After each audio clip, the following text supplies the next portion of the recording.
do primeiro vídeo.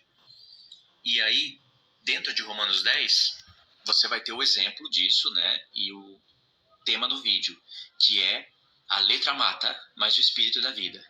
Veja bem, em Romanos 10, a partir do verso 1, Paulo diz assim: irmãos, a boa vontade do meu coração e a minha súplica a Deus a favor deles são para que sejam salvos.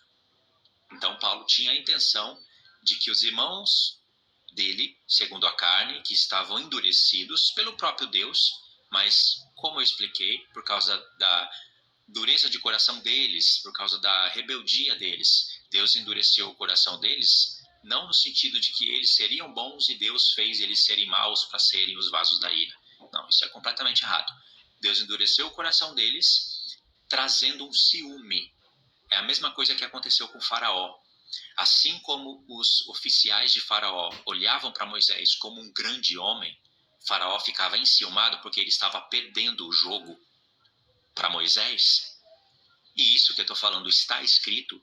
Assim também os judeus, que tinham o mesmo espírito de Faraó, olhavam para Paulo, já estavam olhando para Paulo como um grande homem. E os gentios também. E os gentios que estavam dentro das sinagogas judaicas ouvindo a lei de Moisés, eles passaram a crer em Cristo e a seguir Paulo e os seus discípulos. E os judeus ficavam com grande ciúme e ira, ao ponto de colocar todo o povo contra Paulo. Isso que eu falei também se encontra escrito em Atos 14, principalmente o 14. Mas você vai ver rastros disso em Atos 15, até tem um concílio lá dentro de Atos 15, mas aquele concílio não eram os judeus incrédulos, mas sim os judeus e fariseus que abraçaram a fé, porém sem entendimento, mas abraçaram a fé. Aí teve um concílio que foi resolvido, e depois rastros disso continuam em Atos 16, 17, 18 e até dentro de Atos 19. Então, houve um grande ciúme no povo. E é através desse ciúme que Deus traz a dureza de coração, porque eles não davam o braço a torcer, compreendeu? Então, o que acontece? Eles eram guardião da lei, os judeus, guardião da lei. Eles tinham a lei, receberam os profetas de Deus, mas só que eles rejeitaram e praticaram as obras dos seus pais. Só não estavam matando os profetas, mas mataram o principal, o Filho de Deus. Então, nada mais justo do que Deus castigar o povo. Agora, aquele ciúme que o povo colocava em Deus com seus deuses e não obedecendo à lei, Deus deu a vingança, colocou o ciúme agora no próprio povo dele, se apresentando para os gentios e fazendo com que os gentios acreditassem no Deus de Israel. Justo, né? E essa era uma profecia que estava dentro do livro da lei, que Paulo explica ela dentro de Romanos 10 e 11. Então, veja bem, Paulo falou aqui, no verso 1, que a boa vontade dele era que os judeus fossem salvos. E aí no verso 2, Paulo diz, Romanos 10, verso 2, porque lhes dou testemunho deles, que eles têm zelo por Deus, porém não com entendimento. Olha só que coisa incrível. Lembrou de um texto no profeta Oséias? O meu povo perece por falta de conhecimento. E tem a ver com entendimento.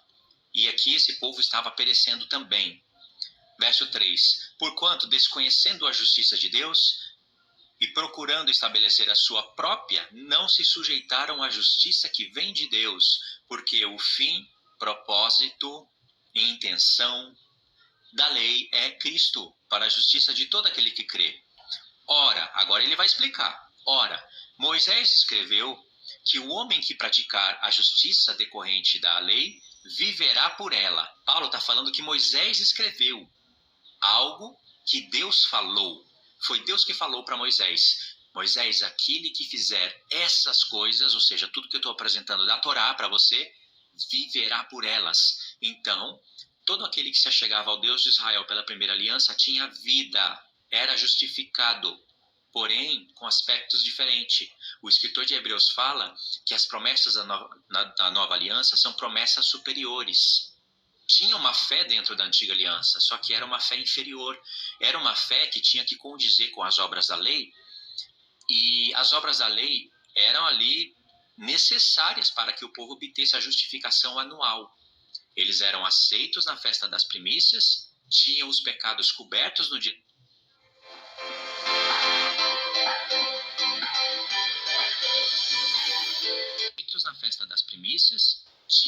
pecados cobertos no dia da expiação, e todos iam limpos para a festa dos tabernáculos, que era um aio, um condutor para as obras de Cristo na nova aliança. Eles tinham todas essa escritura. Porém... Deixa eu dar uma pausa aqui para falar um negócio.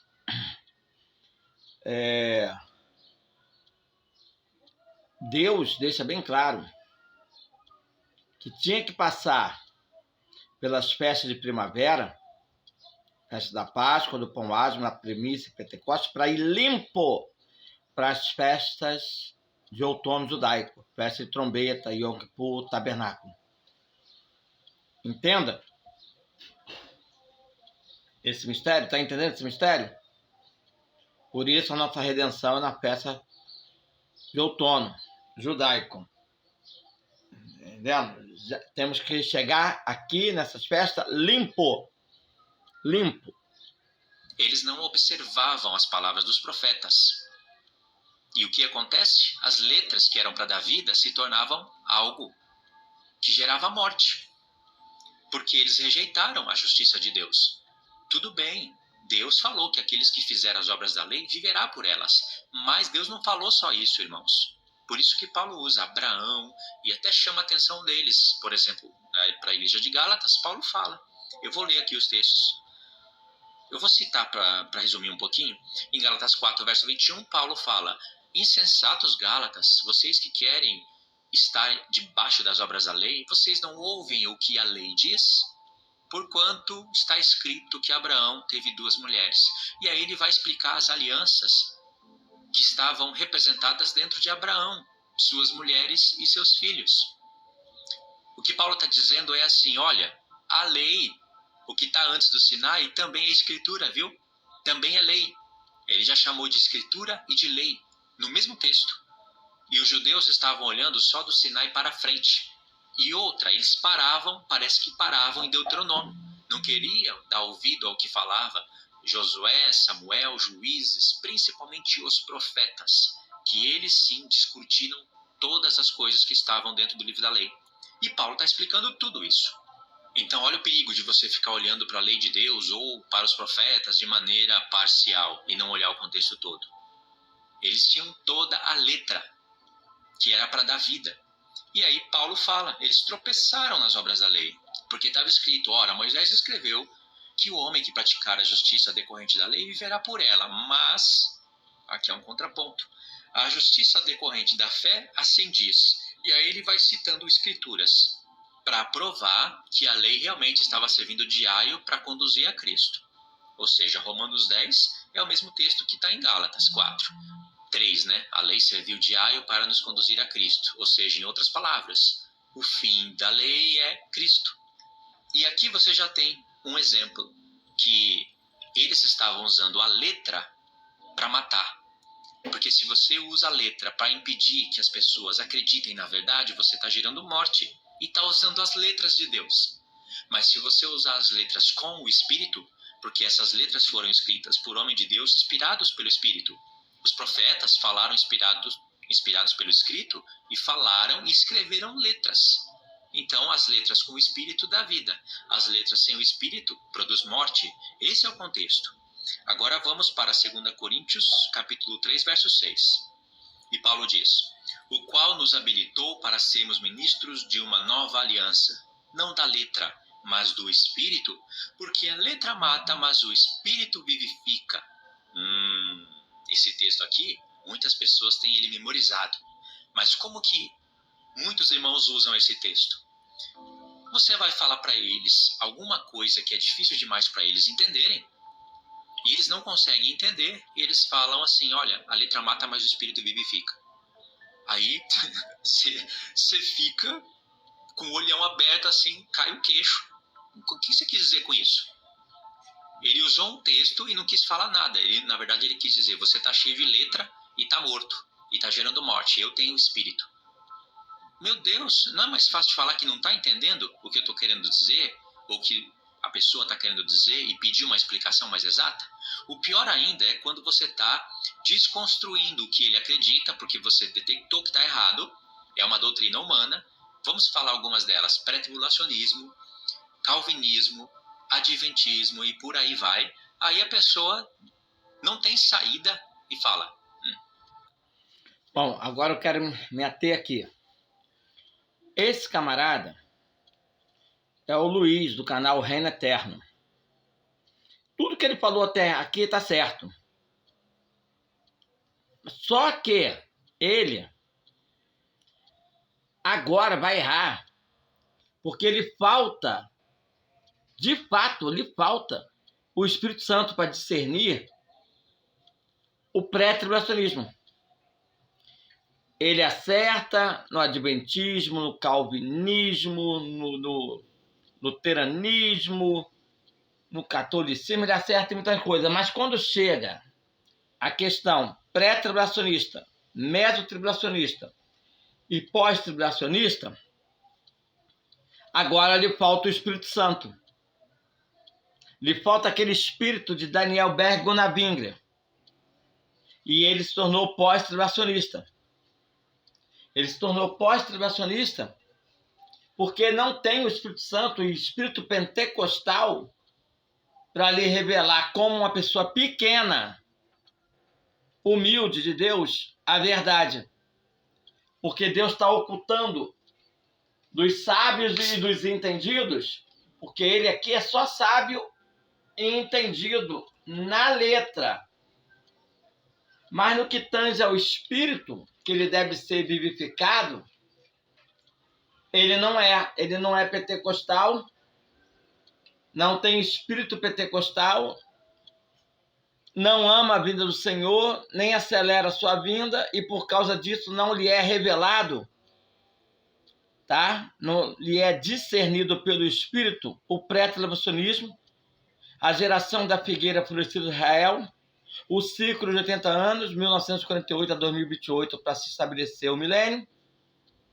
Não lhe é discernido farmacon, farmaqueia, farmaqueu, escrito em forma de feitiçaria, em Apocalipse 9, verso 21, Apocalipse 18, verso 23, Apocalipse 22, verso 15. Não lhe é revelado tempo de angústia de Jacó, salvação de judeus na última semana de Daniel dentro da tribulação, e a era da graça, a dispensação da graça, tempo de plenitude de gentios até o arrebatamento, da festa de Pentecostes até a festa de trombeta. Não lhe é discernido que se os gentios perder a redenção até o arrebatamento, perdeu de vez, porque a partir daí os olhos estão voltados só para os judeus. Salvação familiar. Aliás, tudo que nós maranatas sabemos, eles não sabem, porque carece do discernimento do Espírito. E é por isso que eu quis fazer essa montagem, porque é possível você ter muita letra, e ele tem, mas no final das contas, morrer por ela.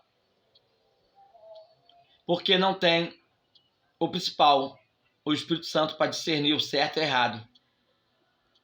Quanto à questão redenção, conforme o vídeo anterior que eu fiz e postei aí para vocês e até escrevi para vocês. Então, é aqui que eu queria fazer isso. Ricardo Luiz.